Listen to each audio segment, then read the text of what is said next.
Okay, so you want to own backyard chickens. Fresh eggs every morning, still warm when you collect them, a few feathered pets scratching around the yard, and never again standing in a grocery aisle watching the egg price climb. According to the American Pet Products Association, more than 11 million American households already keep a backyard flock, up nearly 30% in just the last 2 years, as egg prices spiked and grocery shelves went empty during the worst avian flu outbreaks this country has seen.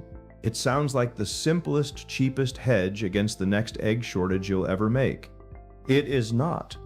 Here's the part the feed store never tells you when you're buying your first 6 chicks. By the end of this video, you'll find out why the eggs, the entire reason most people start this in the first place, are almost never the thing that actually makes a backyard flock worth it financially.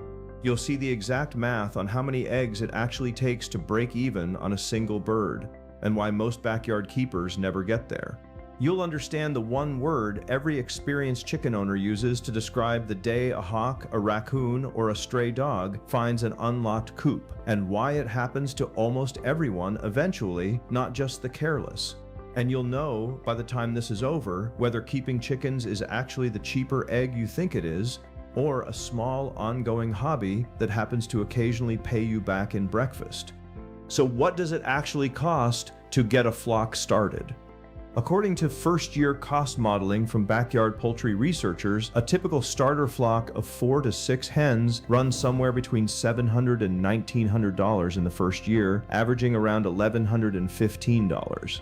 Break that down and it stops sounding trivial fast. A solid predator-resistant coop, walk-in size, with proper ventilation and nesting boxes, runs $400 to $1,500. The bargain bin coops under $200 almost never hold up to a determined raccoon, which matters more than you'd think, and we'll get to exactly why. Chicks themselves are cheap, $3 to $10 each, so 6 birds might only run $30 to $60 total. Feeders, waterers, and heat lamps for brooding chicks indoors before they're old enough to go outside add another $100 to $200. And predator-proofing, real half-inch hardware cloth instead of standard chicken wire, buried aprons around the coop perimeter, secure 2-step latches, adds $50 to $150 on its own, which sounds small until you understand it's the single-line item most first-time keepers skip and the one that ends up costing the most later. Add the recurring cost that never stops. A laying hen eats roughly a quarter pound of feed a day, which works out to $35 to $50 per bird per year at current feed prices. For a flock of 6, that's $210 to $300 a year in feed alone, before bedding, supplements, or a single vet visit. Many cities and counties also require a backyard flock permit, typically $25 to $50 annually, and some municipalities cap flock size or ban roosters outright. In colder climates, add a heated waterer to keep water from freezing overnight, $35 to $60, plus a modest bump in the electric bill through winter. Bedding, pine shavings, or straw refreshed regularly runs another $5 to $15 a month depending on flock size and how often you clean the coop. Run the tally. Coop and setup, $550 to $1,800. Feed, bedding, and permits, roughly $250 to $400 a year, every year, for as long as you keep the flock. And you haven't collected a single egg yet. So if the eggs aren't really the payoff, what actually is? Here's the part that breaks people's brains about how this hobby actually pencils out. One widely cited startup cost analysis calculated the true cost per egg over a bird's first 5 years once you divide every dollar spent, coop, feed, bedding, permits, the occasional vet bill, by every egg actually collected. The number came out to just under $2 per egg. At the grocery store, even with recent avian flu-driven price spikes, a dozen eggs runs somewhere around $3 to $6, call it 25 to 50 cents an egg. You read that correctly.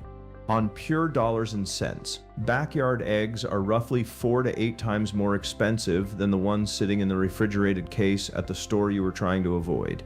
So here's the paradox sitting at the center of this entire purchase. You're not buying cheaper eggs. You're buying a small, feathered, occasionally fatal hobby that happens to also produce breakfast.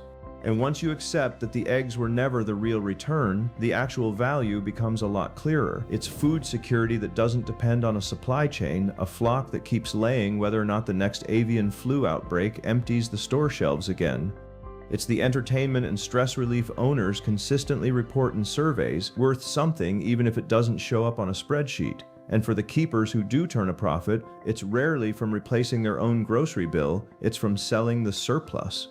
Backyard eggs routinely sell informally to neighbors at a premium of $4 to $6 a dozen, nearly double the store price, because eggs from the guy down the street carries a trust and freshness premium that a carton on a shelf never will. The secondary efficiency almost nobody markets when they hand you your first 6 chicks is this: the real return isn't the egg, it's the flock's insurance value against a shortage and the small side income from selling to people who will pay more for yours than they will for the stores. There's a second number the feed store won't volunteer either. A hen's laying peak lasts roughly her first 2 to 3 years, after which production drops noticeably, sometimes by half or more, even though a healthy bird can easily live 5 to 10 years. That means you keep paying full feed price on a bird well past the point she's paying you back in eggs. Most keepers don't cull an underproducing hen. They keep her, feed her, and absorb the declining return because by then she has a name. So what's the thing that actually gets people? Here's the fatal mistake that catches an enormous share of first-time keepers, and it isn't feed math, it's predators. In a survey of nearly 1,500 backyard flock owners published in the journal Poultry Science by researchers at the University of California, Davis, predation was the single most common cause of flock deaths reported, affecting close to a third of all flocks surveyed within just 12 months. It rarely happens the way people picture it. A raccoon doesn't need to break in through the wall. It just needs one gap in standard chicken wire, which is built to keep chickens in, not predators out, to reach through, grab a bird, and pull it apart against the mesh, sometimes taking only the head and leaving the rest of the body behind. A hawk needs one uncovered run and one unlucky afternoon. A stray dog needs one gate left unlatched overnight. Experienced keepers have a specific, grim word for the morning you walk out to feathers scattered across the run and count fewer birds than you left the night before. And virtually every keeper who's had a flock for more than a couple of years has a story like it, not because they were careless, but because a coop only has to fail once.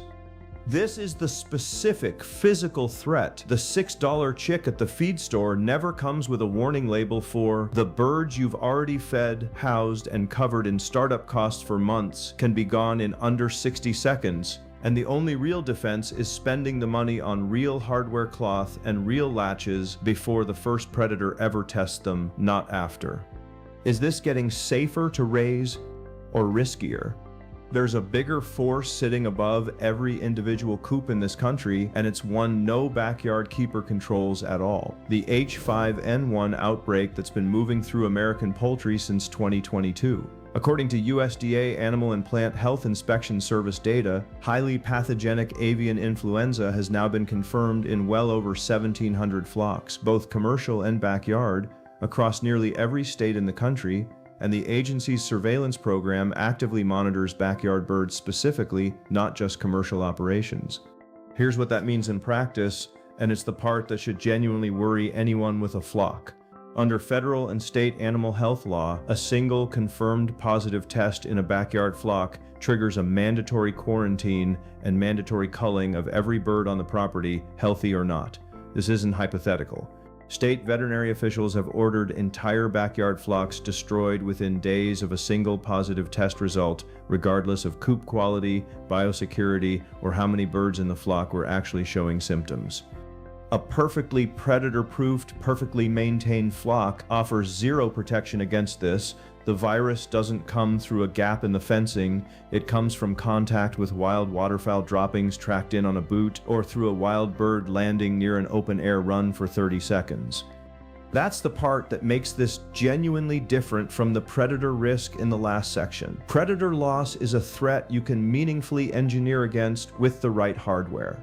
The avian flu risk is regional and structural. It depends on migratory bird patterns and outbreak conditions in your county that no amount of individual coop building can fully protect against. And when it hits, the response isn't lose a bird or two, It's the entire flock gone, by law, in a single afternoon. There is one piece of fairness worth adding here.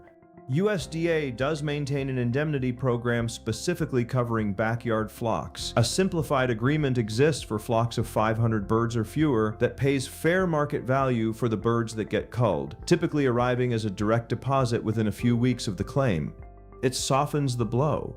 It does not erase it. The payment covers the birds themselves, not the months of feed already spent raising them, not the eggs they would have produced, and not the paperwork and waiting involved in filing the claim in the first place. So why does anyone still do this? Because in most years, in most counties, neither of these risks materializes, and a well-run flock quietly produces eggs, entertainment, and the occasional profitable dozen for years without incident. The keepers this actually works for are the ones who budget for predator proofing on day one instead of after the first loss, and who understand going in that a total mandated wipeout, however rare in any given year, is a real line item in the true cost of this hobby, not a scare tactic. So what does this look like in real numbers, coop to coop? 2 keepers, same size flock, same starting budget, different luck. Keeper 1 spent on real hardware cloth and secure latches from day one. Total startup cost $1,400 for a solid coop, 6 chicks, and proper predator proofing. Over 5 years, she spent roughly $1,500 on feed, permits, and routine care, replaced 2 hens that died of natural causes, and never lost a bird to a predator or a disease event. She also sold surplus eggs to 3 neighbors at $5 a dozen, bringing in about $300 a year. Total 5-year cost of ownership, $2,900, offset by $1,500 in egg sales. Net cost, $1,400 for 5 years of fresh eggs, a genuine hedge against the next shortage, and a project her kids helped run. Keeper 2 started with the same $1,400 setup but skipped the hardware cloth upgrade to save $100 up front. In year 2, a raccoon found a gap in the standard wire and took 3 of his 6 birds in one night. He rebuilt the flock for $300 and finally added the hardware cloth. In year 4, a regional H5N1 outbreak reached his county, 1 bird tested positive, and the state ordered his entire flock of 6 culled within the week.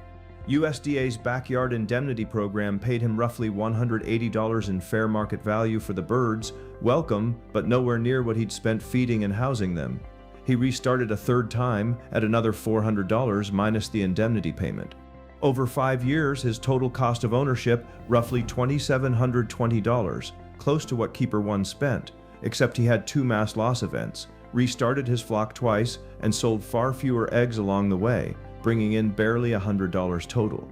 Same starting budget, same 6 birds, a gap of roughly $1,200 in net 5-year outcomes once egg sales and the USDA indemnity payment are counted on both sides, and none of it came down to how much either of them spent on chicken feed. $50 of hardware cloth. That's most of the gap right there. The rest was luck neither of them could have engineered around. So, are the eggs actually cheaper? No. Not on the spreadsheet, not close. A backyard egg costs several times what a store egg costs once every dollar of coop feed and setup gets counted honestly.